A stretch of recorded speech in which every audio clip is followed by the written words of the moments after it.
Yeah, 25 million. This is school fees, yes. One woman at your crack, and I'm from Weddy. To me, the cocoa. Machine cry, you see, Cocoa bosso cram, particular money.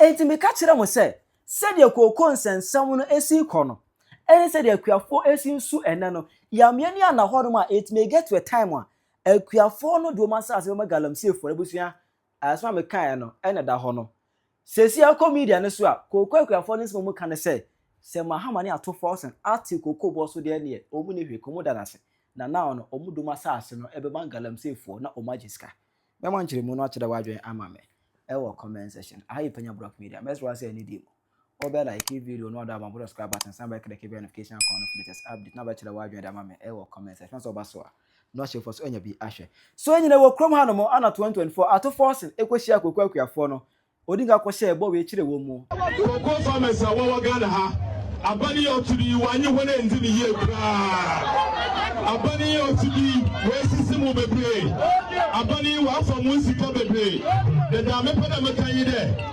kokwa no mo no kokwa bag biala abani boton wa bochi oya sika 9,800 oya Ghana sika da no mu 98 million Ghana cedis one bag. There's a 98 million cedis.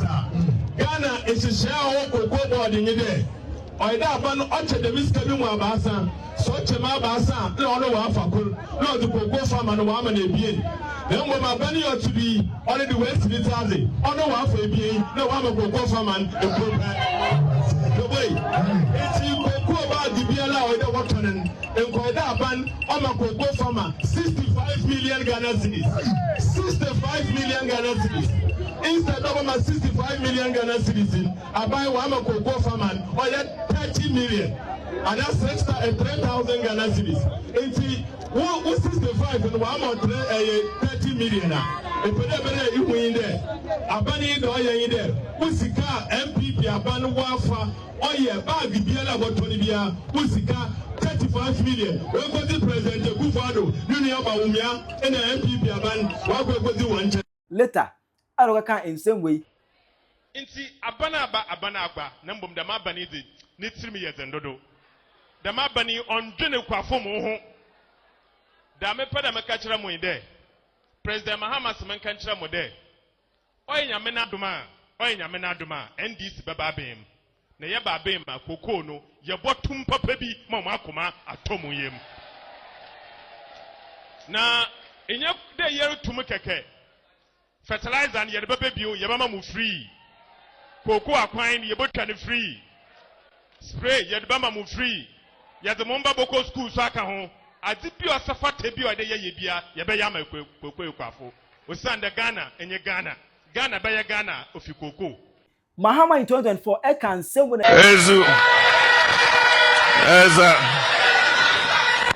Abraham this wabemo. Na kokwe for omwenije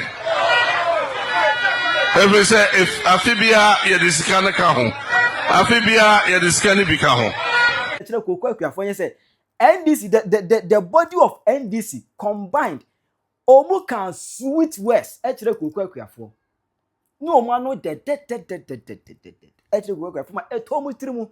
They were able to convince the cocoa farmers that the then Akufo government was bullying and scamming them, was stealing from them, in fact, robbing them. They should vote for NDC to come and make changes. They will come and buy cocoa at a fixed price of 6,500 cedis. Ato Forson said this during 2024 campaign. I was in cocoa Akuafo they need to go ne bungo sika do be a piska. Obi turn 30 one be turn 65 one ento. Obi akwa to men this, you go to men this. Blabeto come papa okukuafu e kame kuku nsa me kam de ni break kan e kame ko papa okukuafu e kame what e kame o ye nyina yeshembi na abusia ndisi betena konya so metu kokom na eniji aba cause e ba so betu Mahama kra be kan same way. They will announce the new cocoa producer price, and I can assure you the price is going to be a very, very, very good price. So those of you who don't have cocoa farms, go and start looking for land and start planting cocoa. Eba here 31 million na akodu 32. Let's say when bambu asat eba. Abambu ni baya ba na dey so tumu kakra makodu 36 million. Afi ko November na say cocoa cash for this head cocoa ne kwa sikama na fi cash for asat esu. Omusunya man this gasa kinoma o ba be kan wasem abi address issue no. O ma kan sam yentia. Sisia na say that dey na yen dey. Masa o ma dey kaso 25 million o muntimi nto. Na border than a horn Makufa pencil 31 million crown. Yes, so. Ekodru 25 million. Ama asa agoro as a serious and Ato Forson about beteso. Ama is a cocoa bag. Abedru 25.870. No, and I'll call me there's a Uzakria for no ebu fupa. In fact, any omunkwan, Obia is your Kriafan Casa Elsu Afimu. Ama, uko extreme saron baby crana. Omu soon say a mo. One, that there are no customers for our rice. Right now, we have the rice in abundance. And then when we speak now, the price of the rice has drastically come down as compared to last year where the price was okay and then the farmers were happy. But right now, the price has come down, and moreover too, there are no customers to buy our rice.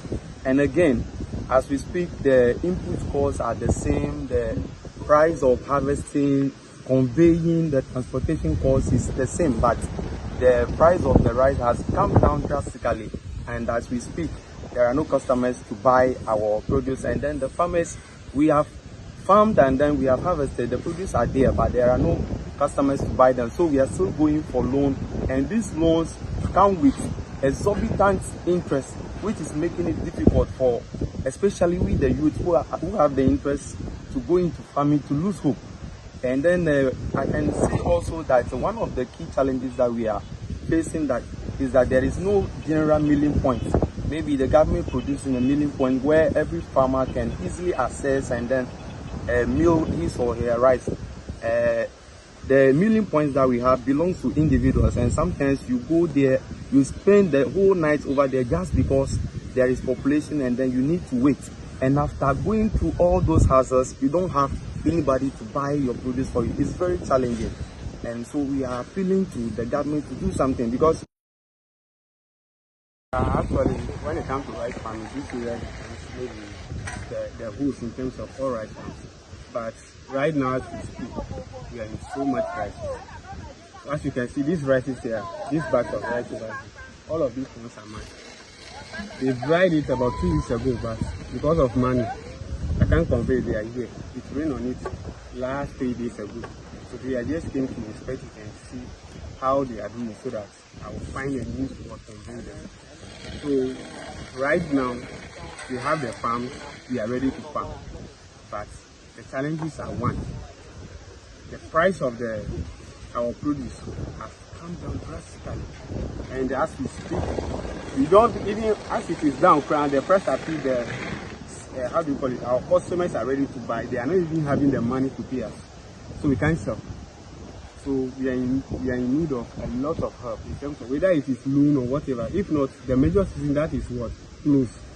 That we, those that are into the farm without the use of the irrigation process, we need what? Money to start our farming. What? Yes, much. So we need a lot of help. We want the government to come in. If in terms of taking it for maybe this school feeding project and the rest, I think it will help. Na eno na akuafo so ka se de aban na yes wate kokoo boss ne de ene omudo masase ebe ma galamseyfo agiska omon sira aban no ni megai na me dia to ma ko ti fi ahwe me nkola you say 25 million this is school fees yes sen wa mo die ma di die ni me ma na di die so wonu ma ne ti akra e na ma fa mo ho adi obi ba enko school ha kokoo ya na de hwe wo no ide be ntini eso ti say ni fu so ntimi de me kokoo no machine kura ibesi biansi no no kura ke wura say me meja kuaye da me no kura na me kan no me ha me ho koko boso kura me kwati kura no mani aha cause me ntimi ti koko abra me no obi obeto school say me ma school kura na problem Tinya dia me koko kuani pa se me bre. Me mpabwa he me da bia ni time me ma kosko oni ska mtua. Anso ya kura. Du of biane kura nkora be di kura den. Timi metena se me ba be do kua. Na meti koko nso sa. Timi de bitima aka no. So obete so a kua no ye jai. Yo. Kene jai. Ene ka de banchifu. Yo me twam koko agu. Me sim ka de ye be twa koko na gudu ya do banchifu. Galamsey for kura be twa to agu. Ada de bo jakura me sanka ska. Be sine. Wa ke. Na se ne se me ho adam de ye madwuma.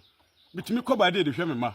De me bitimi ye bibia ba me koko no te so de no kura se me kofu afuom kura koya adwuma na me ra ho. Koko ne bobo so no. Ene engu so na mporo. De betima kan maka wie koko no increase nkura beba ma che mama de kufuaro de me nya ha na meti o me maso adwan pon me ho ba kuaye na ma ni je ho kuaye na ma ni je ho fa nti na me asesa ma nyina begu akura na me ba na be yese dia na me san komachi no ma jafu na to ma jafa na to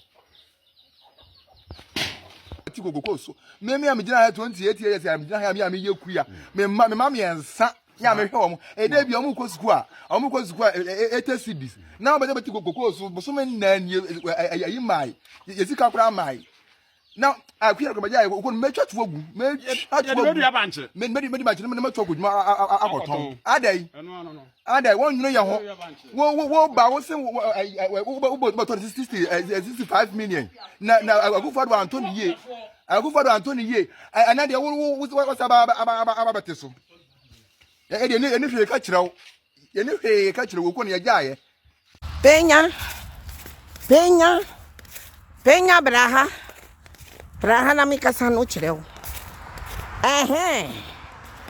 asante for how far wahu munu na mukotu abanu mwankotu no mutra efie aigbefuo na omu ni koko bia wo omu krom 1 kura omu ni bi koko price kosro an kosro e fa igbeni hu no onu we pie 99% akofotu ama NDC asante for muatra efie mwankotu abano mwahu smoothness level cocoa price no how far I do 65,000 oh daddy 6,500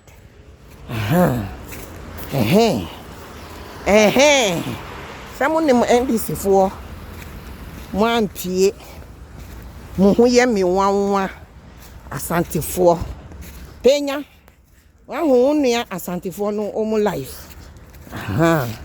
sanetie wiasi uye bibi no undwini echina sanetie mwahu musumutness level mwahu musumutness level Penyah braha na mikasa no kireo mwahu musumutness level ai beni fane ho ye friend is saying cocoa price koso mu asante fo no mo ani ewu mu amu bomuna friend is saying mu na muton cocoa no mu na muton timber mu na muton bibia abanya owo so price na o mamu no onye mamu yes sisimu 2000 ahi enu anu no echina ya de besi anyansa me jai education na me ko fa akukọ nketenkete ma jimi no ntinu na me be fa akukọ nketenkete me de ere me wuyi akukọ da Penyah ukromfo kasachiro mu wati kasachiro mu wati mo life no how far how far asante for how far mo akoto aba mo atra fie sa Mo try fie sa ne mo guase se no wa bra mo ho. Ma wo se mo ni mo aguase. Asantifo. Ma wo se mo anim no wa aguase. Asantifo. Mo ni mo aguase papa. Echina mo di sia nyansa. Ai. Free education mo pe. Mo pa akukọ nkete. Akukọ nkete na mo pe. Mo wi akukọ da.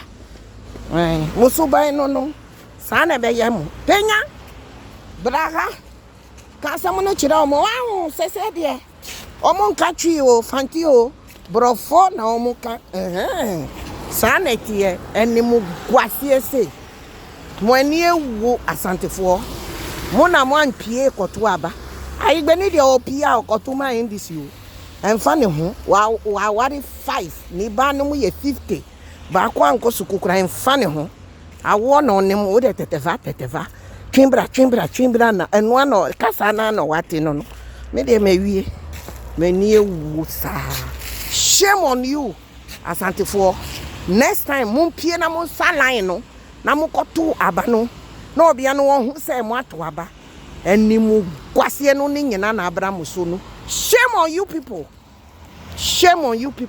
2 million vote MPP 2 million vote no owo mo asantefo no ho mo wi no mo gina mo wi mo chi 2 million vote no mo chi na mo wi ne mo kwase sa ade na mo so ban no otisa shame on you people mo dogola fima NDC aban MPP Mahama na nkrofo Ato Forson na Ato Forson Ato Forson yes wo forso nyame nhira wo onto mu nkwam ma ya de nyame nhira wo nyame nhira wo Mahama de meto so an ma so de nyame nhira wo so matimi amba abeti kokoo so amayen ne ska ne doso yentimi ndi me se kokoo ni mini bi kakra bi amom ni kokoo ketua bi ko ska bibiri no mo de ama me nam de abafie mi hunu kan so na matimi aba abeti kokoo so bum sei e de ama ye de nyame nhira mo Ghana man ye de chew mo ba se mo ba da akuafo se MPP aban hyisi mo na sen ko to no 70 million mo ba kura mo de mama ye kura no 65 million mo de be ma ye se kuro de John na mo kan se Ghana for ya dwene mo tia no ayampa ma ya de nyame nhira mo so ma ba beti so about 25 million 11 million mo na mo tia firi so wo de kokoo 10 ba se kwa wa lusu 110 million ye hu anto mo nkwam andi si aban ti se ye nto ababiem ye do ma na ache mo woni wasi edu nkatia ne Ato Forson mo fa o man no Ghana ye mpebiem ni mo rendi abe ne mo nkrofo mo ti TV so ni radio so na mo ye dede mo to ayampia mo dwamanum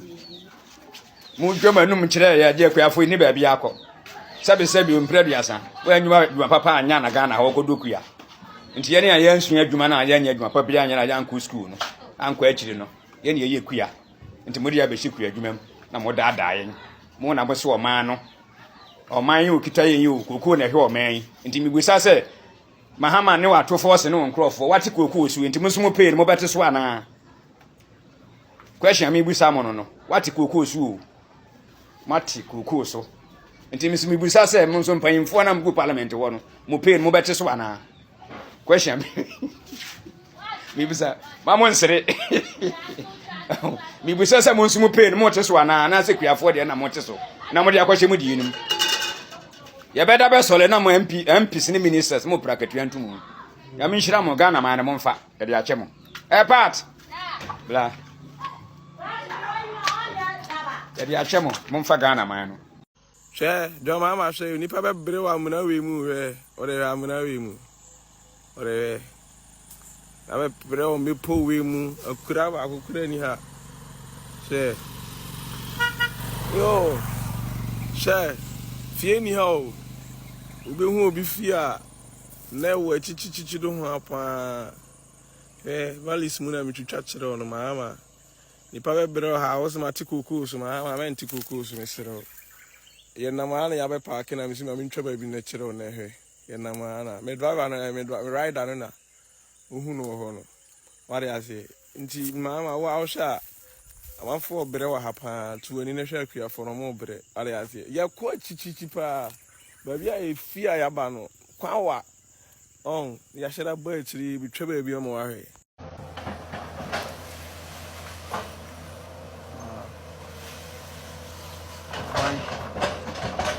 boy there. Kuna ni gira guno. Koni na want mu dia. Ava price ndanka kono dia.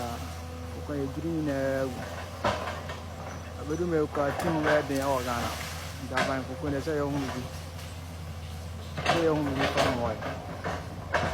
So the price in the count pa. Yo ko le unya. Ya fa so be ya ko kure fi Ghana dia abe high daban kuna ne gira guno dume ko team wedding team ko ba so pa ko be nya no ko no wedding o Ghana daban ye hu bi mai ai okua ni e man susu da o au man susu da o okua ni me kasa machiro me die man susu da o man susu da o Ghana kuayo man susu da tie okua ni e yan susu da o Ghana kuafu yan susu da o say ye be ye say you yan susu da Ghana kuayo wodi atie ni ye January February ensuo topa na koko ayesei ye hunu bi da Ghana kuayo yan susu da o already yan susu da o NDC ene John Mahama ebayi omo ya de dollar abafom fuel abafom ene me loka say koko akuafo ya teso omo de abafom omo mpo mu kuta sekan edo koko mo nya tea kra no no ya teso omo de so ni wo te office we police ni e beteso we soldier ni e beteso we nurse ni e beteso ache kra ba march de na ache obia de so na obia de abafom mamusu what you say san kofa no sa na tie John Mahama ni NDC aka je so mo nsensan ye what you say in your mind no sa na ebu no ye mu oman ko yanim ebu ko yachi NDC for sa na mo tie why Chida wadwe mame e wo comment section. How you Penyah Media. Akra.